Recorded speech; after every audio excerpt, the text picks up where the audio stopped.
Ada beberapa orang yang bilang kalau anime yang satu ini lebih bagus dari anime Tokyo Revengers karena dinilai mempunyai fight scene atau animasi yang lebih baik. Tapi setelah ku nonton, nampaknya bukan hanya itu yang bagus dari anime ini. Lantas seperti apa anime ini sebenarnya? Langsung saja mari kita bahas.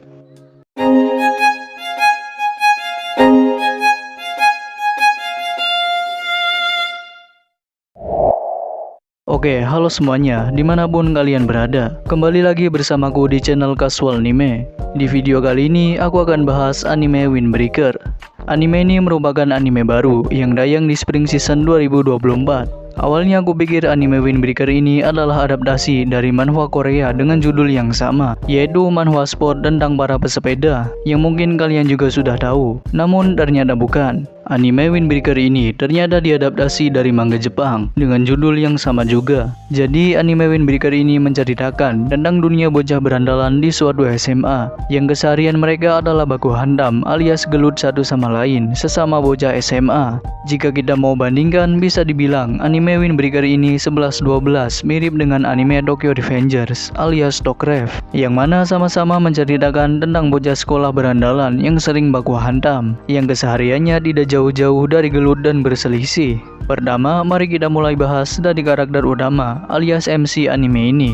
Kenalkan, ini dia Haruka Sakura, murid kelas 1 baru yang mencoba masuk ke SMA Furin. Sakura mengetahui kalau SMA Furin ini adalah sebuah SMA yang isinya bocah-bocah berandalan seperti dirinya. Dan kegiatan sehari-hari di SMA ini adalah bertarung alias baku hantam. Sakura merasa bahwa bertarung untuk menjadi yang nomor 1 adalah hal yang terbaik. Makanya dia merasa SMA Furin adalah tempat yang cocok bagi dirinya. Tujuannya masuk ke sekolah ini adalah untuk mencapai puncak dan berdiri di posisi atas. Bisa dibilang hal ini mirip-mirip seperti Naruto yang mau jadi Hokage atau Luffy yang mau jadi Raja Bajak Laut.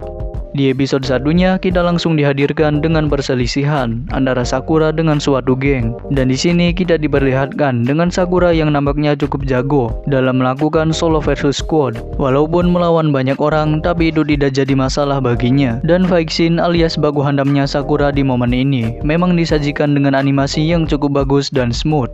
Jika memang harus dibandingkan dengan fight scene yang ada di anime Tokyo Revengers, tentu ini lebih baik.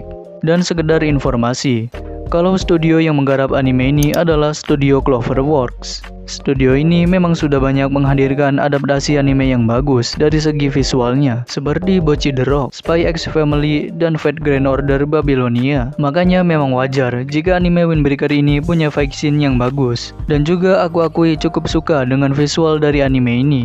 Aku merasa cukup banyak gambar yang disajikan dengan detail dan benar-benar bagus untuk dilihat. Balik lagi ke Sakura. Walaupun Sakura ini jago baku hantam, dia ini ternyata adalah orang yang malu-malu ketika dipuji alias tsundere. Ini merupakan sesuatu yang cukup unik dan menarik bagiku, karena kapan lagi ada karakter bocah berandalan jago baku hantam tapi sifatnya malah tsundere.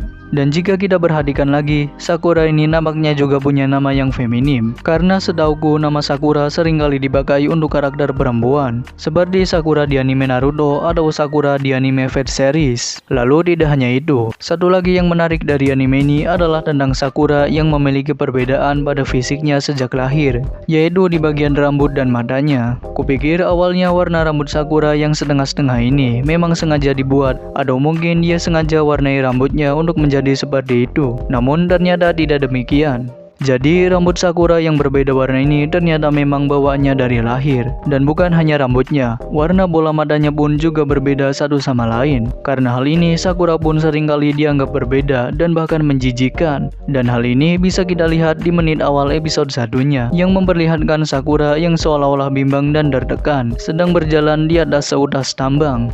Walaupun cuma sekilas dan sederhana, namun aku suka dengan visualisasi ini. Dan dari sini kita pasti bisa langsung tahu tentang bagaimana Sakura ini dipandang oleh orang-orang. Makanya saat ada orang yang menganggap dirinya biasa saja dan tidak menjijikan, Sakura malah merasa heran. Dari sini juga kita pasti bisa merasa sedikit respect atau bahkan mungkin relate dengan keadaan Sakura ini yang seolah diasingkan dan tidak dianggap oleh orang-orang sekitarnya. Seringkali dianggap menjijikan, jago gelut, namun juga tsundere. Sungguh perpaduan yang unik dan menarik untuk seorang karakter utama.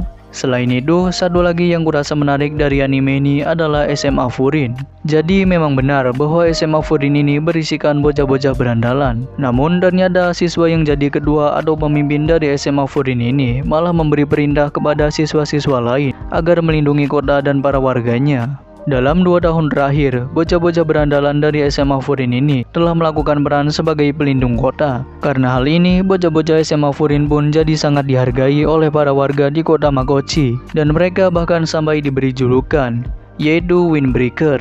Walaupun sebenarnya Sakura tidak menduga sama sekali dengan hal ini, karena di kota tempat tinggal Sakura yang sebelumnya, belum pernah ada orang-orang yang menghargai bocah berandalan seperti ini. Dan inilah salah satu unsur yang bagus dan gue suka dari anime ini, yaitu bagaimana Sakura dan kawan-kawannya yang notabene adalah bocah berandalan, namun bisa punya peran dan dihargai di masyarakat.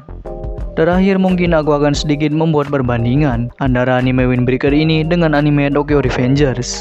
Seperti yang gue bilang di awal tadi, dari segi visual anime Windbreaker ini memang lebih baik. Lalu untuk karakter juga lebih menarik di Windbreaker ini, terutama dari MC-nya sendiri. Selain itu bagiku pribadi, aku merasa lebih nyaman dan lebih enjoy nonton anime Windbreaker ini ketimbang nonton anime Tokyo Revengers. Namun dari segi premis cerita, kurasa Tokyo Revengers lebih baik dan juga lebih menarik karena menghadirkan unsur time travel, dan Tokyo Revengers juga punya drama yang lebih baik jika dibandingkan dengan Windbreaker. Oke, kurasa cukup sekian pembahasan tentang anime Windbreaker ini. Jika kalian sedang bingung ingin nonton anime apa, kurasa anime Windbreaker ini bisa jadi rekomendasi yang cukup oke. Silahkan tonton jika kalian penasaran. Makasih banyak untuk kalian yang sudah nonton dan dengar videoku ini secara keseluruhan. Kali ini sampai di sini. Segitu aja dan sampai jumpa.